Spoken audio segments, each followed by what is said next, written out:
Losing a spouse is something no one ever fully prepares for. It reshapes your world in ways both seen and unseen. I know many of you have experienced deep sorrow, unexpected loneliness, and an overwhelming number of decisions that suddenly feel as if they're all upon your shoulders. Hi, I'm your name, and welcome to our channel dedicated to senior health, wellness, and lifestyle. Today we're going to talk about something incredibly important, what you should never say yes to after losing your spouse. In this video, we'll share practical advice on avoiding 5 costly mistakes that can further complicate your healing process emotionally, financially, and even physically. These mistakes are common, but they're completely avoidable once you know what to look for. So grab your favorite cup of tea or coffee, settle in, and let's navigate this challenging path together. As we move through each segment, I want you to remember that grief is deeply personal and there's no one right way to navigate it. The insights we'll share are here to empower you, help you find clarity and peace, and to protect your well-being during this emotional transition. When your spouse passes away, it feels like a part of you is lost forever. It's not only the emotional anguish, it's also the unexpected responsibility of making decisions that you may never have had to face before. In the midst of heartbreak, it's all too easy to feel pressured into making quick choices. And yet, these choices can sometimes lead to unintended regrets and additional burdens down the road. Today, we're going to explore 5 specific mistakes that you should be cautious about. These are the decisions that many make in the wake of their loss, and while they might seem reasonable in the cold grip of grief, they often carry long-lasting consequences. Before we dive in, take a moment with me. Let's breathe together. Inhale and exhale. It's all right to take your time. Healing isn't a race. Now, let's begin with mistake number 1. Mistake number 1, rushing into major financial decisions. When a spouse is lost, the immediate shock and the urgent need to reestablish a sense of control can lead to hasty decisions regarding bank accounts, investments, and even your home. Financial matters, which once might have been managed together, now fall solely on your shoulders. And in the midst of intense grief, it becomes even more challenging to navigate these waters. Take, for example, Margaret. At 74, after losing her husband of over 40 years, she was advised by well-meaning friends and even financial advisors to downsize immediately, promising lower expenses and a fresh start. In the early months of her grief, the logic was compelling, but later, she found that the move left her with a deep sense of loss. She missed the familiarity of the home where memories were built. That decision, made in haste, also exposed her to financial pitfalls which could have been avoided with a pause and proper counsel. Here's what I suggest. If anyone or anything is urging you to make major financial decisions quickly, whether it's selling your home, investing in new opportunities, or even reallocating your savings, remember that grief can cloud judgment. Experts often recommend waiting at least a year. Consult with a trusted financial advisor who understands your long-term needs rather than making a decision in the fleeting moment of pain. It's okay to give yourself the gift of time. Financial stability is built slowly, and that stability will support your healing. By pausing before making these major changes, you protect yourself from regrets that can haunt you later. Recognize that stability in these early days is about preserving what you already have, both emotionally and financially. Mistake number 2, isolating yourself from friends, family, and support networks. It's completely natural to seek solitude after such a profound loss. Sometimes it feels like the only way to process your grief is by withdrawing from the world around you. But complete isolation can deepen the loneliness and prolong the painful healing process. Let me share the story of Walter. After his wife of 52 years passed, he stopped answering phone calls, skipped family gatherings, and rarely left home. Walter believed that by distancing himself, he could avoid the pain of missing her. But what he didn't realize was that this withdrawal only intensified his sadness. It wasn't until a kind neighbor insisted on sharing a cup of coffee with him that Walter's world started to open up again. That simple act of connection slowly ushered him back into the community of those who cared. Here's my advice. While it's important to honor your need for solitude, don't completely shut the world out. Start with small, manageable social steps. Whether it's a short phone call, a walk with a friend, or joining a support group, these small actions can make a big difference. Remember, human connection is one of the most powerful healers. It doesn't erase the pain, but it does remind you that you're not alone on this journey. Grief thrives in isolation. By engaging, even in modest amounts, you invite support and warmth back into your life. Support that can help you navigate even the toughest days. Mistake number 3, neglecting your own health and well-being. In the aftermath of losing a spouse, many seniors become so entangled in their grief that they forget to care for themselves. Skipping meals, missing doctor's appointments, or neglecting basic self-care might feel like a natural consequence of sadness, but in reality, it only compounds your struggle. Consider James, an 81-year-old who lost his wife and, overwhelmed by grief, stopped cooking or eating proper meals. At first, he convinced himself that neglecting his own needs was a way to honor the depth of his loss. But soon, the neglect took a toll. His energy plummeted, sleep became elusive, and even his mood darkened further. It wasn't until his daughter insisted he seek help and make small but effective adjustments, like preparing simple, nutritious foods and gradually reintroducing regular exercise, that James rediscovered a measure of his strength and well-being. Your health is the foundation on which you build the rest of your life. Ignoring it doesn't bring you closer to the memory of your spouse. It only makes your recovery harder. I encourage you to put your health first. This includes regular checkups, balanced meals, and finding physical activities you enjoy. Start small. Even a short walk each day can significantly boost your mood and energy. Remember, self-care is not selfish. It's a necessary act of love for yourself and in honor of the shared life you once had.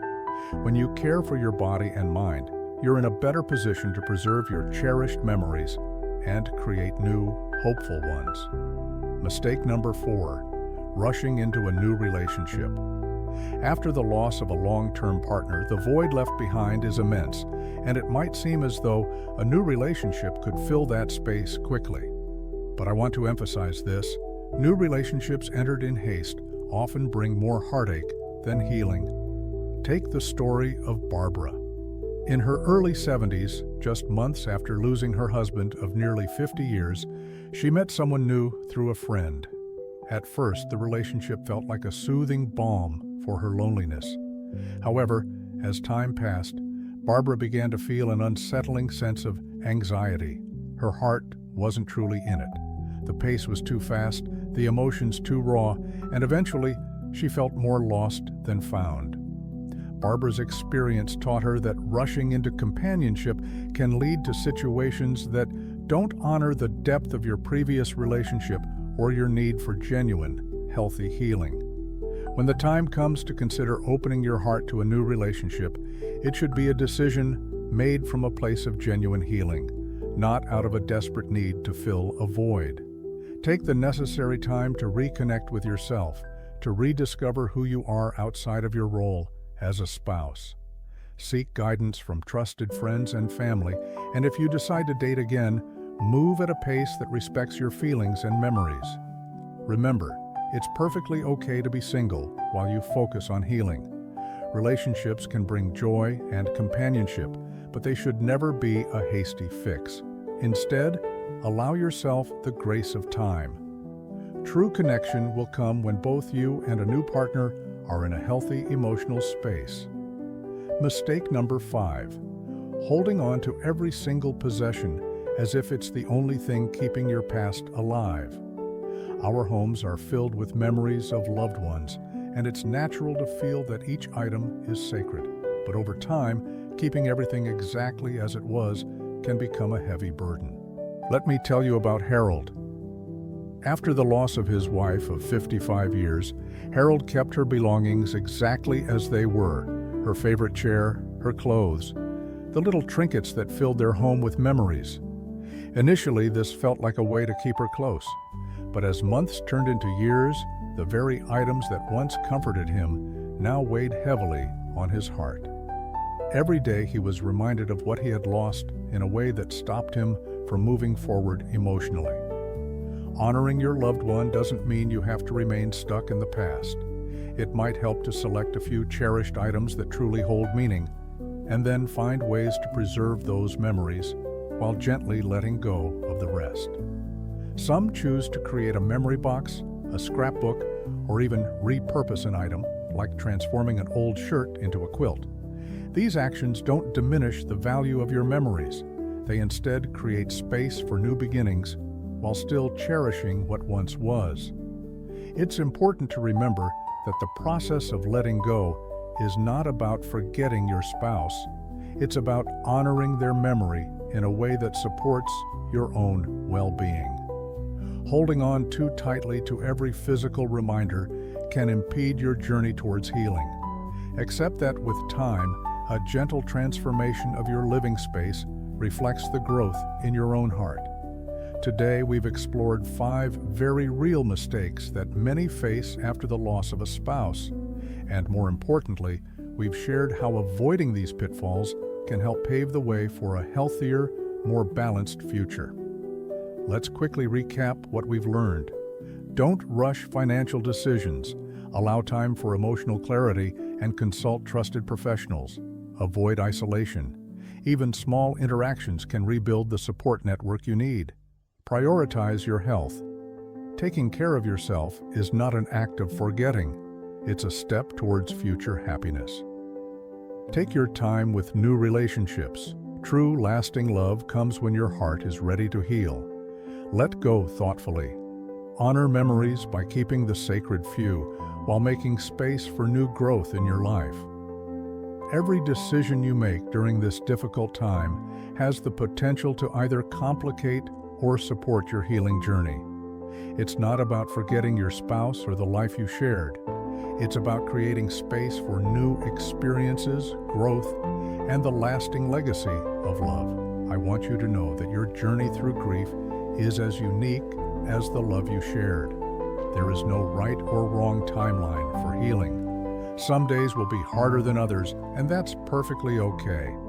I believe that by taking it one day at a time and avoiding these costly mistakes, you're laying the foundation for a future where joy, peace, and even moments of renewed hope can slowly return. I've seen the strength in countless seniors who, even after loss, found the courage to rebuild their lives, cherish their memories, and find happiness again.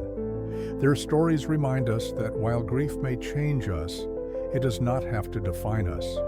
Every step you take towards self-care, every call you make to a friend, every well-considered decision is part of a process that honors both the past and the possibility of a hopeful future. If you found these insights helpful today, I'd love to hear from you. Please share one thing that resonated with you in the comments below, whether it's a personal story or a lesson you're taking into your own journey. Your experiences not only inspire me, but they also remind others that they are not alone. And if you haven't already, please subscribe and click the bell icon so you never miss a new video. Your support helps us continue to create content that informs, inspires, and empowers seniors every day. Together, we are building a community that values healing, growth, and a life lived with clarity and purpose. As we conclude today's video, I want you to remember that while loss leaves a profound silence in our hearts, it also leaves room for the soft whispers of hope and renewal. By saying no to these 5 costly mistakes, you're making a quiet but powerful commitment to honor your past while embracing the new chapters yet to be written. Thank you for spending these moments with me today. Healing is a journey, and while every step may not be easy, each one brings you closer to a balanced life. Take care of yourself, reach out to those who care, and remember, your future holds the promise of new beginnings. Wishing you peace, strength, and hope on your journey. Until next time, be kind to yourself. Let's continue growing together. If you're struggling or need someone to talk to, please consider reaching out to a trusted friend, family member, or professional counselor. I've included some resources on the screen that might help you find support during this time. Remember, you are never alone. Thank you again for watching. Your well-being matters, and every decision you make is a step towards a brighter, healthier future.